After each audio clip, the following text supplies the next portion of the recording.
स्वर्गासारखा देश ज्यांनी नरक बनवला त्यांच्या विरोधात लढावंच लागणार. राऊतांच्या नरकातला स्वर्ग पुस्तक प्रकाशनावेळी उद्धव ठाकरे यांनी असा हल्लाबोल केलाय. हे सरकार जाणार आणि घालवावंच लागणार असंही उद्धव ठाकरे यांनी म्हटलेलं आहे. लोकशाही म्हणायचं पण एकाधिकारशाही आहे. उद्धव ठाकरे यांनी मोदी शहा यांना असं म्हणत फाटोला लगावला.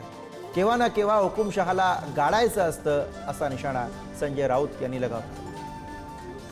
पवार साहेब, आपण जे म्हणालात की सरकार येतं सरकार जातं, हे सरकार सुद्धा उद्या जाणार आणि ते आपल्याला घालवावंच लागेल.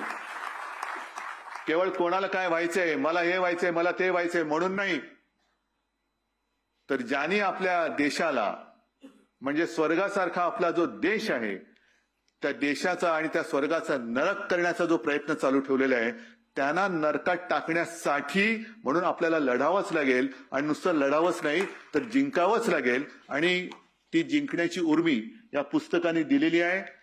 मी मुख्यमंत्री असताना आपल्या राज्याच्या डीजीना आणि सीएसना सीबीआयने बोलवलं होतं.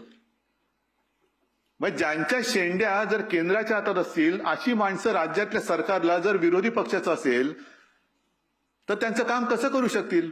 ममता दिदीने सुद्धा तोच अनुभवला होता. त्यांच्या सीएसना सुद्धा शेवटी सीएसने राजीनामा दिला. केंद्र हा शब्द नाहीच आहे.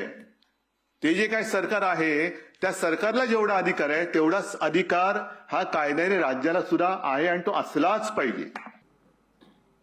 आम्ही ज्या ऑर्थोडॉक्स तुरुंगात होतो एकदा आम्ही उभे होतो असे आणि मला वाटलं की अरे बापरे, इथे ससे कुठून आले. म्हटलं अरे इथे ससा कुठं आहे. तर आमच्यावर कुंदन शिंदे होते आमचे साहेब. तो ससा नाही, तो उंदीर आहे म्हटले. तो उंदीर आहे म्हणाले. अरे एवढा. त्याला म्हटलं इथे आम्हालाच खायला मिळत नाही, उंदरांना खायला मिळत आहे. सशासारखे उंदीर, घुशी असे असे मस्त धिप्पाड. देशमुखांनी त्यांना सुंदर नावं ठेवली होती. आता त्यांच्याविषयी बोलणं बरं नाही, ते राज्याचे मुख्यमंत्री आहेत.